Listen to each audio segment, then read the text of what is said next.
Bonjour Monsieur le Ministre, Bonjour Madame San, bienvenue en Chine. merci beaucoup.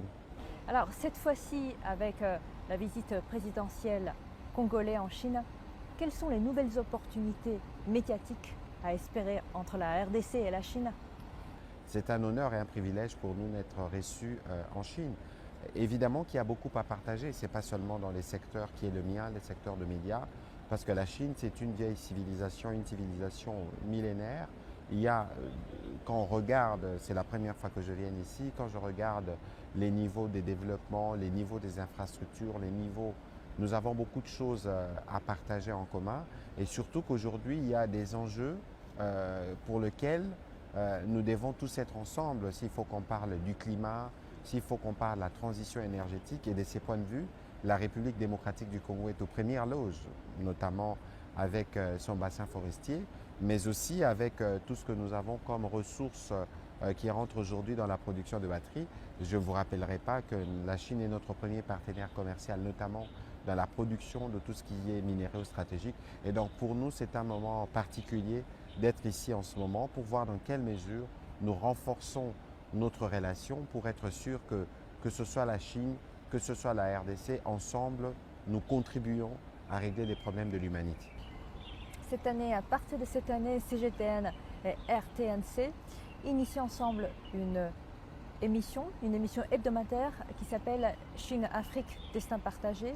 Quelles sont vos attentes pour cette émission? Écoutez, comme vous avez dit, destin partagé, l'idée c'est d'être en mesure de communiquer avec les Chinois, mais l'idée c'est aussi de voir qu'est-ce que nous pouvons faire ensemble, qu'est-ce que nous pouvons apprendre de vous, qu'est-ce que vous pouvez apprendre de nous. Et donc aujourd'hui, il faut qu'on quitte la connaissance de la Chine que sous les réseaux sociaux, les stéréotypes ou les livres, mais là on aura l'occasion d'avoir un programme qui permettra à des jeunes Chinois, je présume, d'être vus ou à des jeunes Congolais. Et donc pour nous, ça constitue une opportunité qui va montrer que la relation renouvelée, la relation renforcée pourra être perçue de manière régulière parce qu'à travers ces programmes télévisés, chaque semaine, les équipes, que ce soit de CGTN ou de la RTNC, travailleront à produire du contenu et nous espérons que ces contenus pourra édifier les téléspectateurs congolais sur la connaissance de la Chine, l'importance de nos rapports et voir dans quelle mesure cela pourra nous être mutuellement profitable. Justement, dans la coopération médiatique et dans la coopération culturelle entre nos deux pays, comment la Chine et la RDC, selon vous, pourraient mieux travailler ensemble pour renforcer la présence et la voix des pays en développement dans le monde? Écoutez, la Chine aujourd'hui, elle est comptée parmi les premières puissances mondiales. La Chine est un pays membre permanent du Conseil de sécurité où se prennent toutes les grandes décisions du monde. Et donc aujourd'hui, j'ai dit tout à l'heure que la Chine était notre premier partenaire commercial. Donc pour nous, ça constitue une opportunité de renforcement de relations, mais surtout de manière générale, pas seulement pour ce qui concerne la RDC, mais l'Afrique, elle est perçue comme un continent à problème. Elle est perçue comme un continent de drame. Et c'est cette perception que nous voulons changer. Mais qui est une fausse perception. Oui, et bien évidemment. Et l'expérience chinoise, parce qu'il y a quand même, il faut qu'on le dise, j'ai parlé de la RDC, la Chine comme partenaire, premier partenaire commercial, mais je crois que la Chine, c'est le pays qui se risque le plus, entre guillemets, à investir en Afrique. Je pense qu'il y a une nouvelle histoire à raconter, une histoire des succès, où de manière complémentaire, les Chinois viennent travailler avec les Africains.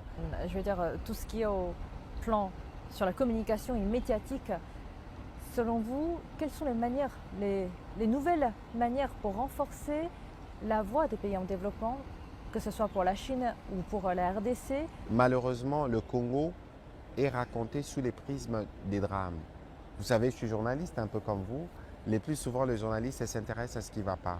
Mais le Congo est beaucoup raconté aussi par des ONG. Autant elles sont importantes, mais autant on ne peut pas compter sur les ONG pour régler les problèmes parce que lorsqu'il y a des progrès, parfois on n'en parle pas.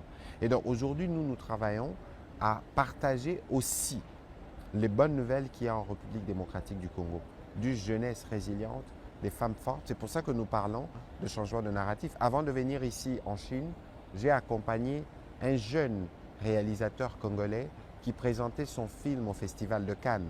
Donc nous avons fait les marches du tapis rouge et aujourd'hui, à travers par exemple son film, on peut parler de la République démocratique du Congo autrement. Aujourd'hui, l'idée pour nous, c'est de dire Le Congo est un pays qui a immensément des cultures. On a 450 ethnies et tribus. On peut voir comment nous commençons progressivement à mettre en lumière les spécificités congolaises qui peuvent permettre aux uns aux autres de comprendre.